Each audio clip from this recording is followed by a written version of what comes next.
Welcome to the Space Dreamers podcast, a Sumadre production.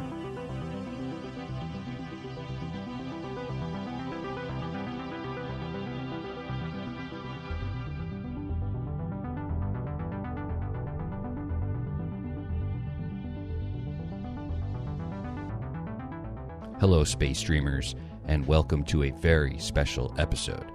Today we are talking to actor and poet Matty Cardarople. You may recognize the name from such films and TV shows as Jurassic World, Logan Lucky, Stranger Things, and the new Netflix A Series of Unfortunate Events. Matty has a poetry book coming out July 17th called Happy Birthday Every Day, and he will be doing a reading of one of the poems from the book in this interview. You can pre-order the book from Matty's Etsy page. There will be a link in the description of this podcast episode to get that book. There's also a link in Matty's Instagram, and there will be one in my Instagram bio as well. You can find Matty on Instagram at Matty Cardarople. That is MattyCardarople. And you can find it in my Instagram. As I said, my Instagram is at the Space Dreamers, THESPACEDREAMERS. And without further ado, please join me in welcoming the talented, the hilarious Matty Cardarople. All right, Matty, how are you today? I'm good, man. Doing well, yeah. That is great. Did you just come from an audition? Yeah, I did, but everything's on Zoom now. Like all my auditions are on Zoom, so it's the best because you don't have to leave the house and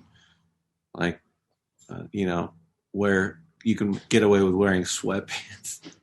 Well, that's awesome. Yeah. But, as a performer, does that make it harder? In Zoom, I like it because you can do as many takes as you want. So a lot of things that we're doing now, because of the pandemic, they do self-tapes. Okay. Which means they basically, we have auditions and we tape them ourselves. So that's a self-tape. Pretty straightforward. So I've been doing that a lot, and I like it because you can do as many takes as you want. Like, you don't have to. When you go to an audition, you have to go there, sign in, be ready, go in the room, and bang, you gotta say it, and you can't mess up. But a self-tape, you can mess up, you can film it, mess up, film it again, and get it perfect. So I enjoy the self-tape, and I hope it doesn't go back to the really. Yeah.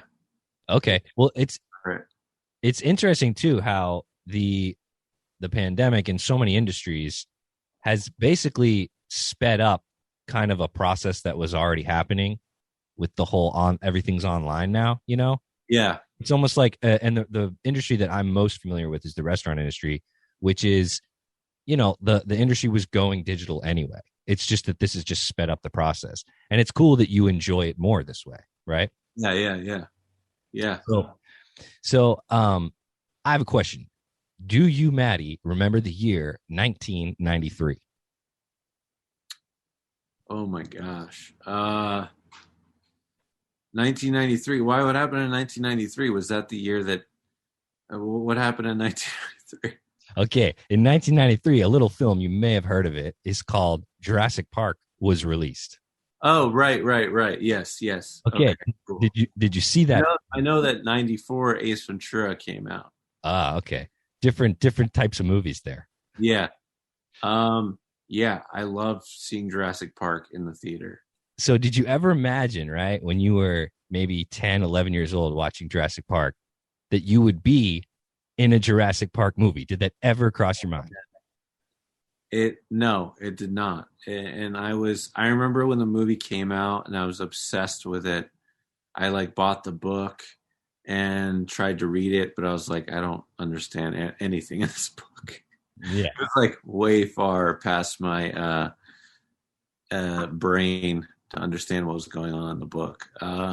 but yeah, I love the movie, and I never thought I would have been in the movie for sure. I actually, fast forward, to when I got the movie, I I saw that they were in pre-production on the movie, and I was like, I was at a point in my career where I was like, you know what, I'm sick of the waiting for the phone to ring. I'm just going to put myself out there and try and get jobs. Like, I'm just going to say, hey, can I audition for this?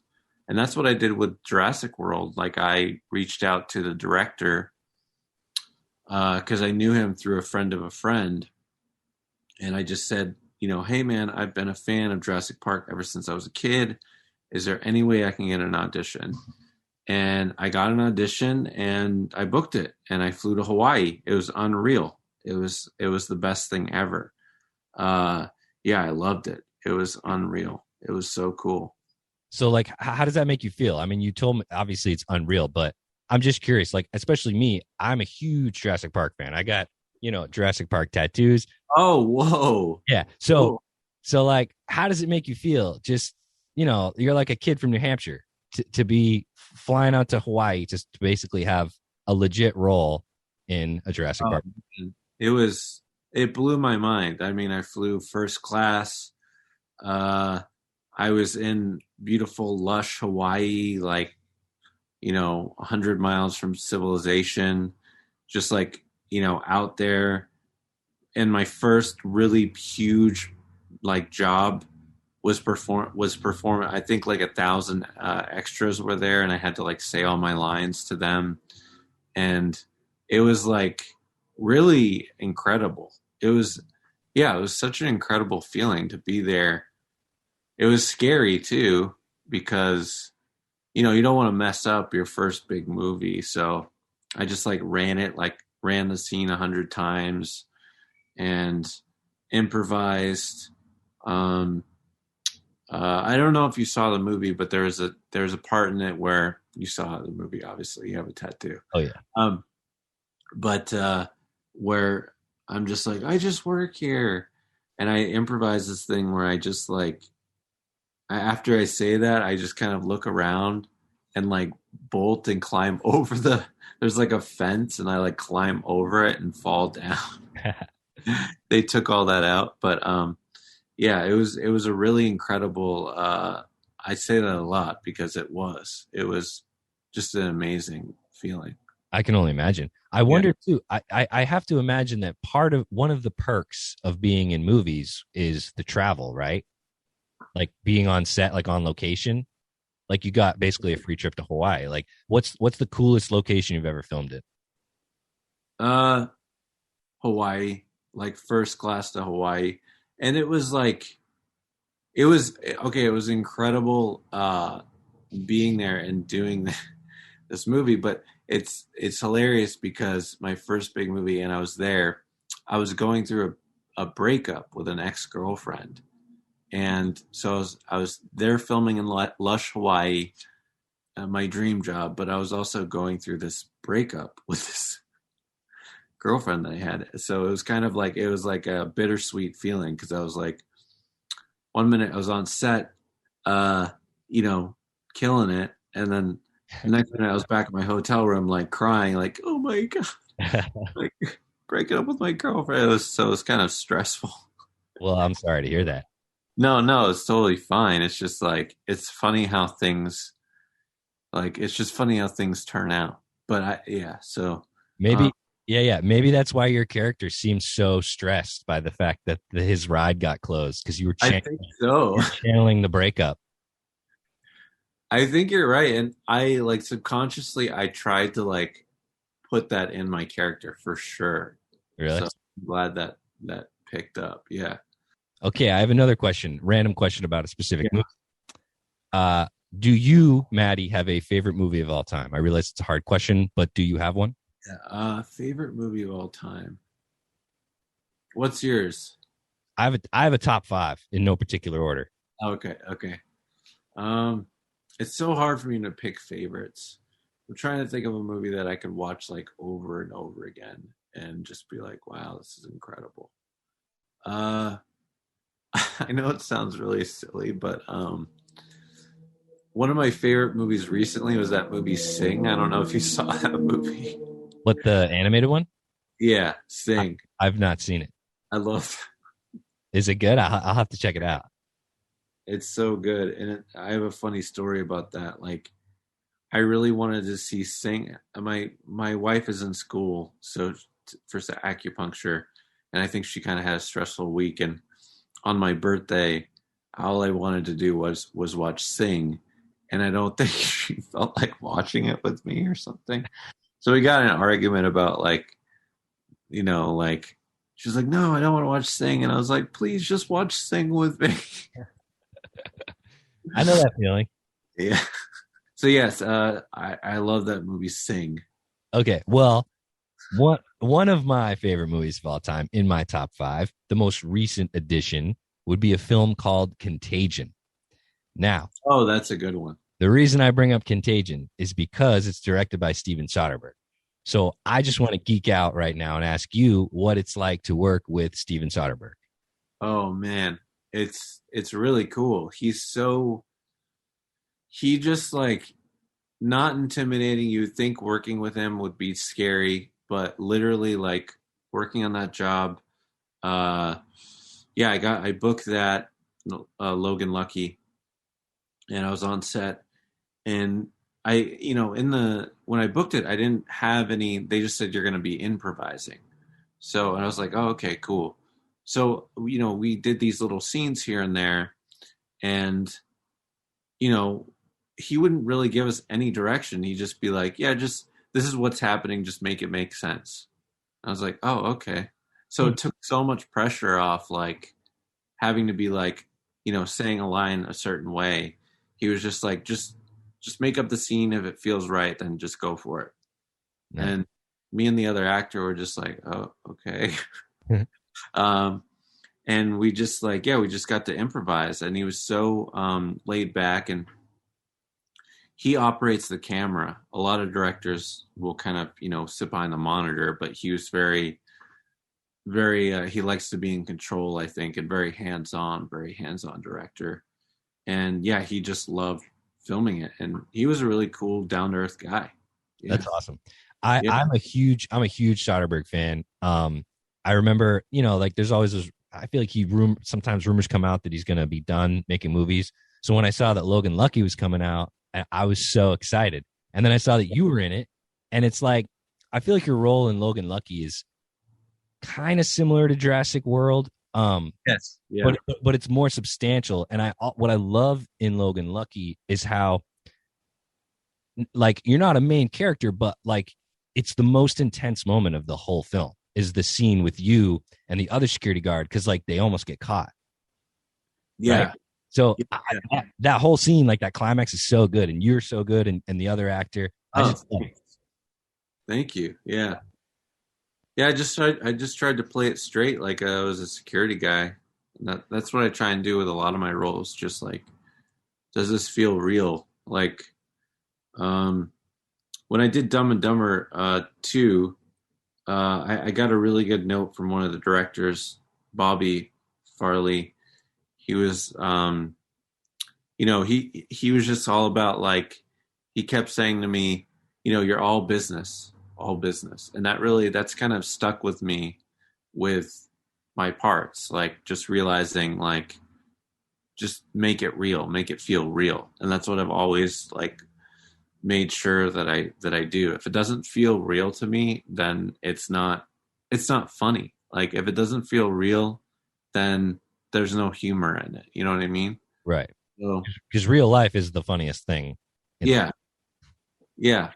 Um, A lot of the times directors will give me notes, and I'll, I appreciate them, but sometimes it's just like, well, it just doesn't feel real to me. Like I'd rather say it the way I would say it. You know what I mean? Like I wouldn't, I don't ever want to push anything, if that makes sense.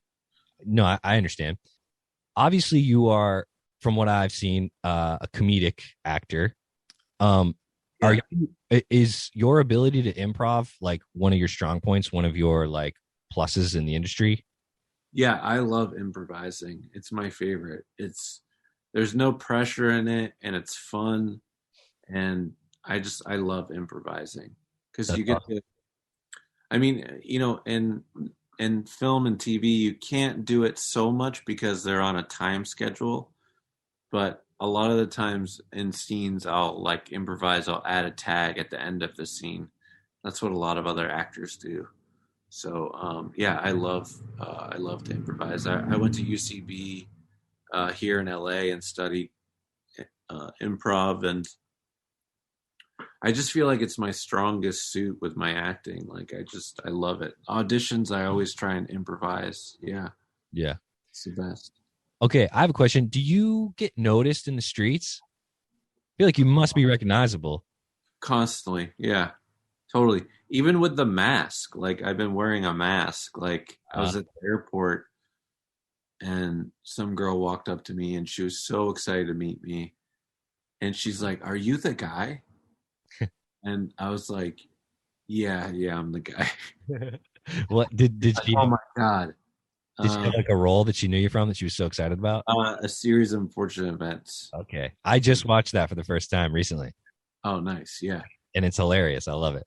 Thanks. Yeah, she was. Yeah. So, yeah, I get recognized constantly, especially when I'm flying or like if I walk around Exeter now, like I get people that like wave me down and want my autograph, and it's That's really awesome. fun. I Yeah. bet. I have a funny story. You probably don't even know this, but so speaking of Exeter, so I was a few years ago working in a pizza shop in Exeter called Supreme Pizza, and I wasn't working at the time, but you came in and you bought like a shirt or something. Yes. Yeah. Yeah. Yeah. Yeah. And so my boss, I wasn't there, so I heard about it, and then my boss afterward mentioned, I go, that guy's in Jurassic Park. He's like, what? He's like, he should have bought. I would have given him the shirt. He was so excited that you walked into his store, but he didn't know. So that's Right. the person who didn't recognize you. Wow. Yeah, yeah, yeah. I love Supreme Pizza was all I got in high school. It's my first pizza joint.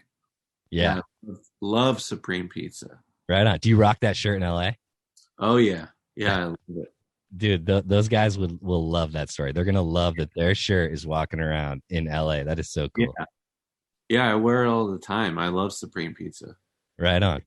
So, do you love pizza in general? Because I noticed your picture on Wikipedia. You're holding a slice of pizza. Yeah. I've always loved pizza. Well, first of all, I'm Italian, so of course, Yep. pizza, but yeah, I've just always been it's always been a thing for me, family growing up. Friday night we'd all get together, watch a movie and eat pizza, and I love that, and I just love how pizza tastes. And I think for me it's probably been like some kind of comfort food. Like I don't know necessarily it's healthy per se, but just as an adult I'm kind of realizing like, oh, pizza kind of made me happy to like cope with like, high school was hard. Like high school is not a fun. I mean, there are fun parts, but it was a hard experience. Like I just felt like high school you didn't have a lot of help. Maybe there is now, but as an adult, I was diagnosed with ADHD, and I didn't know that as a kid. So I think like fed myself with pizza to like comfort myself and make myself feel better. And yeah, I love pizza. Right I on. love it. Well, I think it's also like that memory association, right? Like with the family watching movies, eating pizza. Like I can't imagine a better memory. You know what I mean? Yeah. Oh yeah, yeah, definitely. So let's talk about your poetry. Let's talk about my poetry. Yes. So you have a book coming out, correct? I got a book coming out. Yeah. July 17th is when it drops to the world. It's called Happy Birthday Every Day. And I wrote it after a near-death experience. Almost died back in March this year. I had a stroke, and they found that it was related to my heart. I had a hole in my heart. So, and the stroke messed up my arm, and I couldn't use my arm really at all. But now I can, thankfully. And when I was getting my feeling back in my arm, I just started writing poetry kind of cope with what I was going through, and just kind of realizing like, oh, life is so fragile and so important, and I want to write a book about that. So I wrote a book and drew some pictures, my artwork, and this book was born. And I hope it'll inspire and change people to live life every day like it's your birthday, because you never know what's going to happen in life. So so I can read a poem here. I would love that. Okay. Here's a poem from my book, Happy Birthday Every Day, out July 17th. You can pre-order now on Etsy. All right, this poem is called Hole. Hole in my heart. Is there a reflection of how things are in the world? I think it might be. My hole is filled. What now? Time to take a good look in the mirror. What more can I do? A lot more. So can you. Let's be brave together. I want to be better. I need to be. Let's change the beat. Make a new beat. A beat of strong love. Real love. With our hearts and minds. Send love to those that need it, or to those you have hurt. Thump, thump. Foot, foot. Drum, drum. Howl, howl. Hold your hand on your heart. Walk and stomp forward. There we go. Wow. That's my poem. That was intense. Oh, sorry. I like it. I hope it was good intense. No, it was intense. Like, I dig it. I am not the most avid poetry reader, but I dig what you just read. And I like the thump thump part. It's like a heartbeat, right? Yeah. I dig it. Thank Very you. cool. Thank you. Tell me about the illustrations. Is that thing behind you painted by you? Yes, that is Bugs Bunny. Right on. Big Looney Tunes guy. I'm wearing a Looney Tunes shirt as well. Very cool. I love drawing and painting. My mom was an art teacher, and she's a painter as well. So I've just always been creative, and kind of she taught me how to do drawing and painting. So I'm really into it. It's a family business. Very cool. Yeah. So I'm curious, maybe just not about acting or anything. I mean, it's pretty intense, man, that you had a stroke and you're okay now. Oh, yeah. So maybe if you could give us like some life lessons in terms of like in a not poetry way about like what that taught you about life and just like how it makes you feel now to look back. Yeah. It's really intense. It's just kind of like a lightning bolt. Like it just kind of wakes you up and makes you realize like, what more can I do? It was kind of like what more can I do to be better, a better person, better to other people, to do more and to accomplish more, to like do more of your dreams, and not question what you're going to do next, and just kind of do it. Like, don't ask for permission. If you have a project idea or if you have a passion, to just go out and do it. Like, you don't need like a publisher's permission. You don't need executives, TV show permission.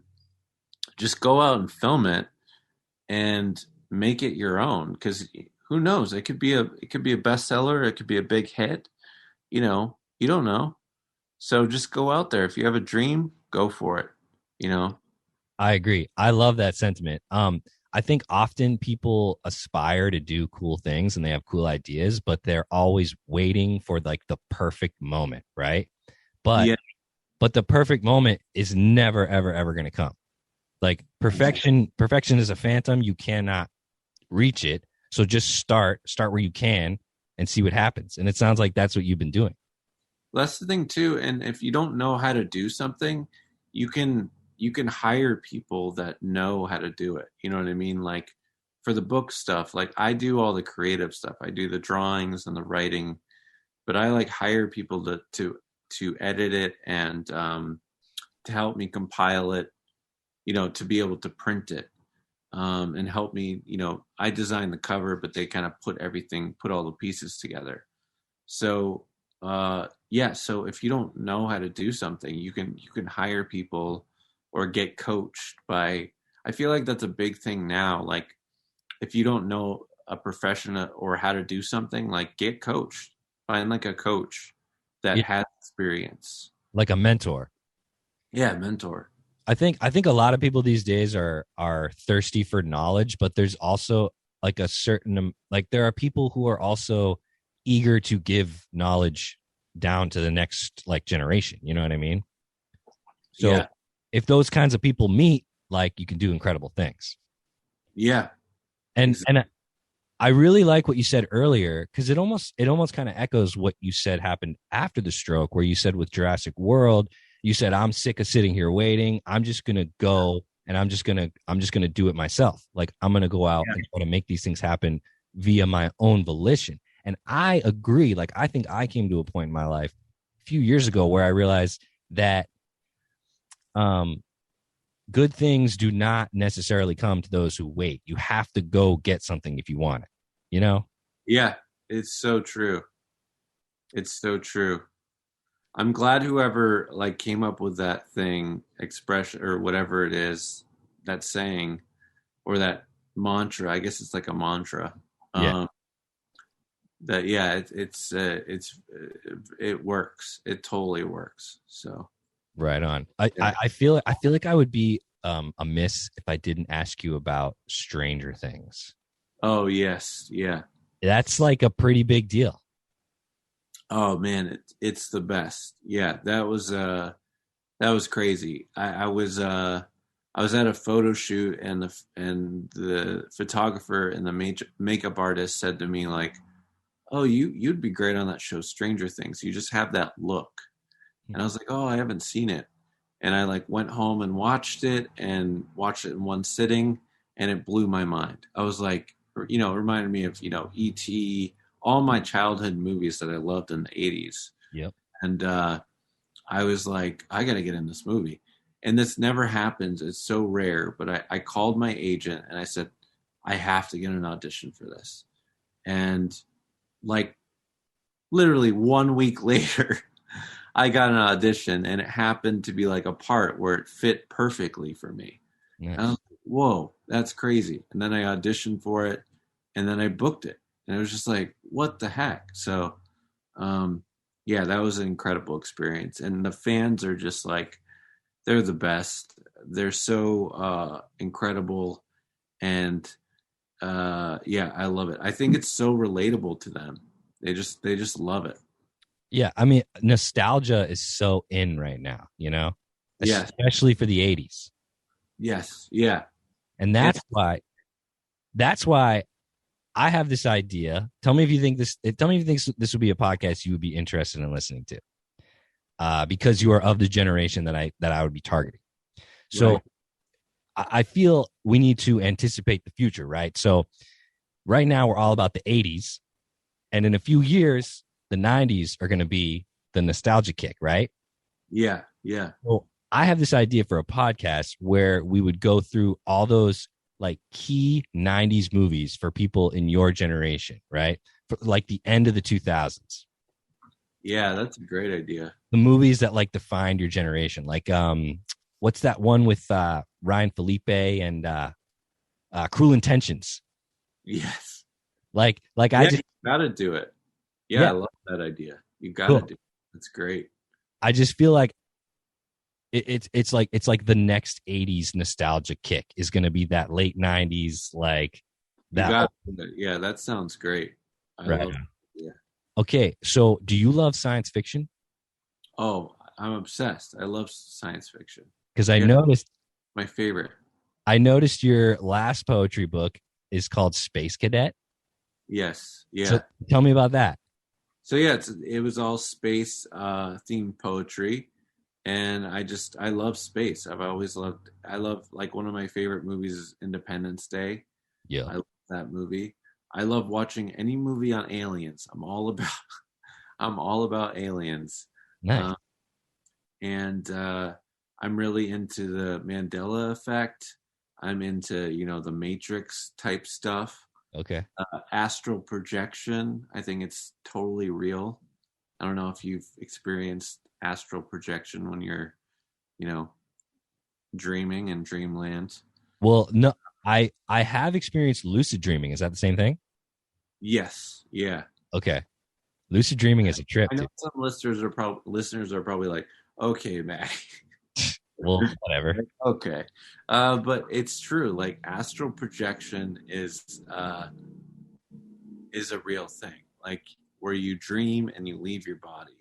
And also, there's a really good movie that you should check out that's on sleep paralysis. It's a documentary. Have you seen it?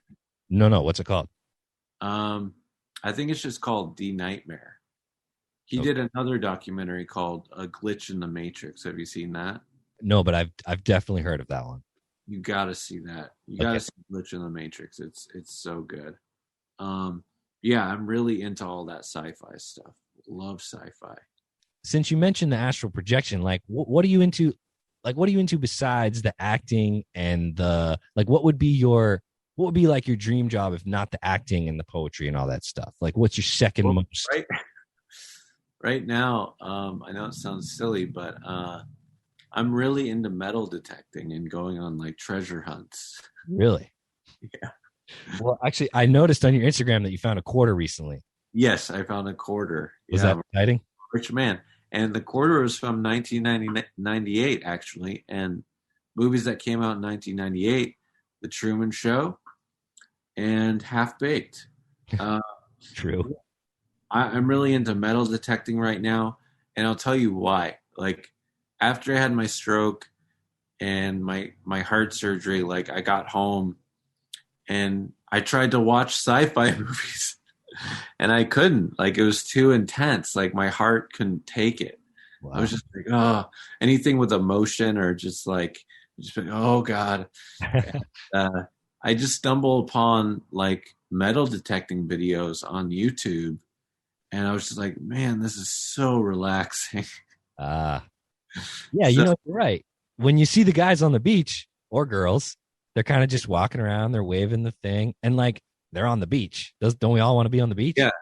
And it gets me out of the house, and it's like, it's a really good exercise for after having the stroke and stuff. And like, I'm developing a show about me and my buddy just going out that Instagram you saw of us just going out treasure hunting and like around LA at like urban locations and just seeing what we can find. Oh, I bet you'll find some really weird shit. I know. And then having like comedians join us on our hunt, kind of like comedians in cars, but with metal detecting. So. That's honestly more interesting. That sounds awesome. Yeah. So we're doing that. So that's fun. That's so cool. So tell me about Reservation Dogs. Yes. What's up with that title? Well, it's so Taika Waititi, do you know him? Yes, of Thor Ragnarok. Yes. And What We Do in the Shadows. Yep. He had that huge movie that came out. Jojo Rabbit. Jojo Rabbit. Yes, thank you. It's he produced the show with this guy Sterling Harjo, and it's a really incredible show. It's all about Native American teens, present day. Just living on a reservation and what their lives are like. And I play a mechanic named Ansel, and I play a mechanic with this other guy, Kirk Fox, who's a hilarious comedian. And we're just kind of like the dynamic comedy duo, on the show. So it's great. Y'all should check it out. Reservation Dogs comes out in August on FX Hulu. So is it like a dramedy or a comedy or a drama or what? Comedy, yeah. Okay. It's a comedy, yeah. Right on. Yeah. So did you film? I saw in the the description that it takes place in Oklahoma. Yeah, we filmed in Oklahoma, and it was during the pandemic, so it was kind of scary to fly there, but I did it. It was fine. What was Oklahoma like? Uh, it was, pretty freaky, like, because they don't believe in mask wearing, so I just kind of hung out in my hotel room the whole time. Yeah. But it was great on set. The Sterling Harjo is such a cool director. So many talented people involved with that project. I can't wait for people to see it. Yeah, it looks awesome. Yeah. Well, the reason I ask about Oklahoma is because I'm like one of those weird people who thinks that the Midwest is beautiful, like in terms of like the scenery. Yeah. It was really beautiful. Yeah. There. Yeah. Right on. Did you see any tornadoes? I didn't, not yet, but Okay. I hope to. Well, it's funny that you mentioned like you got into metal detecting because I randomly like I was on a road trip and I was driving through Kansas and we almost got like taken off the road by a tornado, and then all of a sudden I just became obsessed with tornadoes. And like my dream job, like that I would love to develop a show about would be me chasing tornadoes. Dude, you got to do that. And maybe I got to get some comedians to come with me. Comedians in cars chasing tornadoes. Yeah, you got to do that. You got to do that. That's a great idea. I feel like the insurance would be through the roof. Yeah, but definitely have like an aspect where you like help people because tornadoes, damaging houses suck. Exactly. Yeah, that's the thing that tornado chasers, I feel like sometimes it's like, hey man, thing might be beautiful from far away, but up close it's gonna potentially kill you. Yeah. But anyway, you like the movie Twister? Dude, I love that movie. Bill Paxton, legend. Yes, Bill Paxton's the man. Yeah. So what else do you have in the pipeline coming up? So my book, check out my book, Happy Birthday Every Day, coming out July 17th. Reservation Dogs, developing this show. Just keep an eye out. I'm always hustling and working. Right on. And like, where can people find you and find out about like what you have coming up? They can find me. I'm on TikTok quite a bit lately. I've been loving TikTok and Instagram and YouTube. I've been getting on YouTube a little bit here and there. But yeah, I love doing my TikToks. Cool. Check me out on TikTok. What are your handles? Just my name, Matty Cardarople. Make it simple. I'll spell it out for everyone. MattyCardarople. You're welcome. All right, perfect. Yeah. Actually, I have a question that I'm just very curious about. It's insider Hollywood question, but it's probably something that most people don't care about, but I'm curious, so I'm going to ask. Yeah. If you are in a movie or a show or something that's based on a book, is it expected that you read the source material or is it just expected that you read obviously the script?